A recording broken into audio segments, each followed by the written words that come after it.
ધારી તાલુકાના વીરપુર ગામના સરપંચ નીલુબેનની આગેવાની હેઠળ મોટી સંખ્યામાં ખેડૂતોએ આજે તાલુકા પંચાયત અને પ્રાંત અધિકારીને આવેદનપત્ર પાઠવ્યું હતું। કમોસમી વરસાદને કારણે મોટાભાગના ગામોમાં પાક નિષ્ફળ ગયો હોવાથી ખેડૂતોએ તાત્કાલિક ધોરણે તેમના બેંક ખાતામાં પાક નુકસાનની સહાય ચૂકવવાની ઉગ્ર માંગ કરી છે। મારું નામ હિંમતભાઈ પોટભાઈ કોઠિયા, ગામ વીરપુર, તાલુકો ધારી।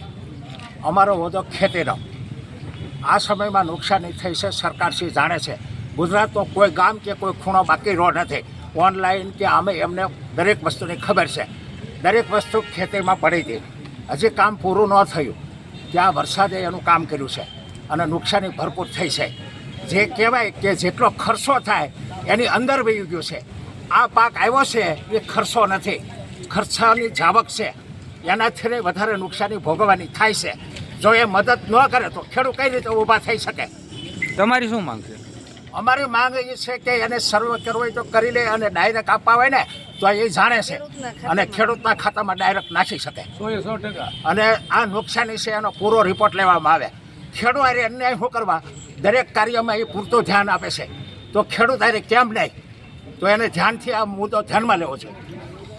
ખેડૂત એક છે ને દેશનો રક્ષક છે અને ખેડૂત ખેતી પ્રધાન દેશ છે, એનાથી એનો વિકાસ છે, તો એના ઉપર બેદરકારી કેમ? તો પૂરતું ધ્યાન દેવામાં આવે।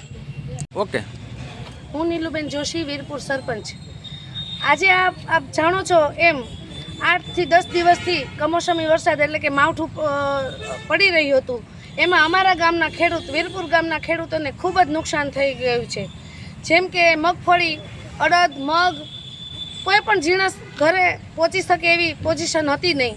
એટલે આપ શ્રી સરકારને અમારા તરફથી આવેદન આપવા આવ્યા છીએ કે 100% નુકસાનનું અમને ન સર્વે કરવામાં આવે અને આ 100% નુકસાન ગણી અને જે ખેડૂતને સહાય આપવા જરૂરી છે એ સહાય મળે, એટલું જ આપને કહેવા શ્રી સરકારને અમારા તરફથી વિનંતી। આવેદન કોને આપ્યું?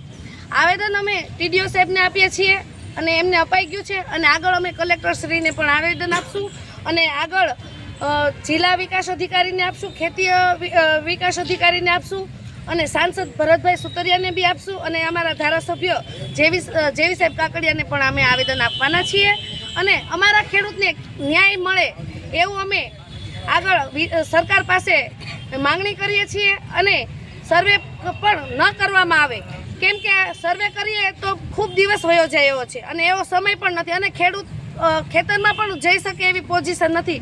તો આ સર્વે બિલકુલ નાબૂદ કરી અને 100% અમને ન્યાય મળે અને નુકસાન જે થયું છે એ આપ સર્વે જાણીએ છીએ, આપણે સૌ જાણીએ છીએ કે ખેડૂતને આ માવઠાના હિસાબે નુકસાન થયું છે, તો એ નુકસાન અમને 100% જાહેર કરી અને ખેડૂતને જે સહાય મળવા પાત્ર છે એ જરૂરથી મળી રહે એવી આપ શ્રી સરકાર પાસે અમે માંગણી કરીએ છીએ।